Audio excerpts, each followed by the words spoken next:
تمام ناظرین گرامی کو خوش آمدید کہتے ہیں۔ میری بہنوں اور بھائیوں، کچھ عرصہ قبل مرکزی مراقبہ حال میں ایک خط موصول ہوا۔ ہماری ایک بہن اس خط میں اپنا مسئلہ کچھ یوں بیان کرتی ہیں کہ میرے 2 بیٹے اور 3 بیٹیاں ہیں۔ میرے دونوں بڑے بیٹوں اور پہلی اور تیسری بیٹی کی شادی ہو چکی ہے، لیکن منجھلی بیٹی کی شادی کی طرف سے بہت پریشان ہوں۔ میری یہ بیٹی ماشاءاللہ سے خوش شکل، تعلیم یافتہ اور سلیقہ شعار ہے۔ اس بیٹی کے کئی رشتے آئے لیکن بات نہ بن سکی۔ ہمارے قریبی عزیزوں میں سے اس کے لیے ایک رشتہ آیا تھا۔ وہ لوگ شادی پر بہت اصرار کر رہے تھے۔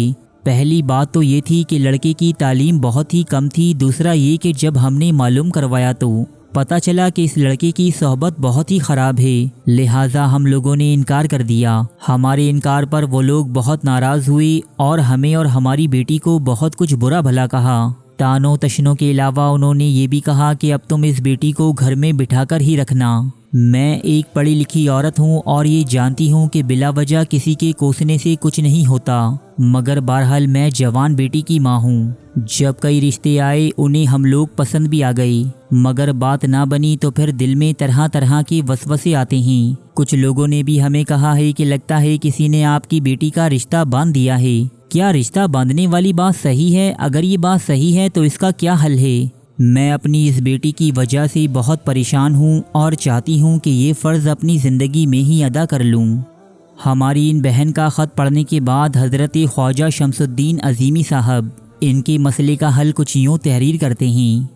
زیادہ سے زیادہ اہل خانہ کے ساتھ مل کر گھر میں آیت کریمہ یعنی سورہ انبیاء کی آیت نمبر 87 لا الہ الا انت سبحانک انی کنت من الظالمین اور اللہ کے اسم یا سلام کا 1.25 لاکھ مرتبہ ورد کروائیں، یعنی 1.25 لاکھ آیت کریمہ اور 1.25 لاکھ مرتبہ یا سلام کا ورد کرنا ہے۔ یہ ورد 7، 11 یا 21 روز میں پورا کیا جائے۔